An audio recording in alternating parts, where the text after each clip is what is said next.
Dis Amen bien. Amen. Alléluia. Amen. On doit prier pour les chanceliers allemands. Je donne la prophétie aujourd'hui, dimanche 12 janvier 2025. Prions pour Olaf Scholz, chancelier allemand. Parce que je le vois quitter le pouvoir. Il va perdre le pouvoir de Premier ministre. De la même manière, j'ai prophétisé sur le Premier ministre canadien, même sur le Premier ministre anglais. Donc, priez pour Olaf Scholz, le Premier ministre allemand, qui va perdre le pouvoir. C'est lui qui va perdre le pouvoir. Il ne sera plus Premier ministre de l'Allemagne. Amen. Amen. Prophétie numéro combien? Numéro 22. L'Allemagne à droite et à l'extrême droite. Madame, monsieur, bonsoir. Ce sont les élections législatives allemandes qui ouvrent l'actualité de ce dimanche soir.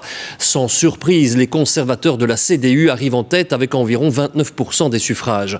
Sans surprise non plus, l'extrême droite arrive en deuxième position avec 20% environ. Elle réalise son meilleur score depuis la Deuxième Guerre mondiale. Nathan Gerlach, Nathalie Massard. Leur victoire était annoncée, les conservateurs allemands signent leur grand retour au pouvoir.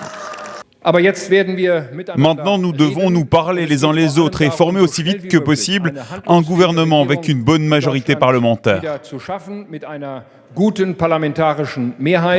Le parti d'extrême droite AfD jubile, il devient la deuxième force politique du pays avec un résultat inédit. Chers amis, nous avons obtenu un résultat historique. Nous n'avons jamais été aussi forts au niveau national. Les électeurs ont donc tenu leur promesse de vote. L'AfD est beaucoup plus agressive, mais elle a tout de même des arguments pour insuffler un vent de fraîcheur.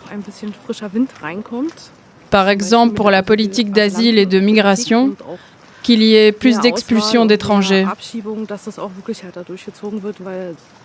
Les élections législatives étaient prévues pour septembre, mais l'éclatement de la coalition du chancelier social-démocrate Olaf Scholz a précipité le calendrier.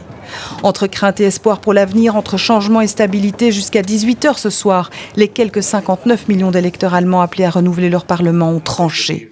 Au terme d'une campagne dominée par la question migratoire, une campagne plus que tendue, marquée aussi par plusieurs attaques meurtrières, par les prises de position pro-AfD d'Elon Musk et les tentatives d'ingérence de la Russie.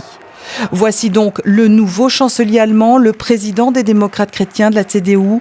Avec qui va-t-il s'allier pour former un gouvernement? Délicate négociation en perspective.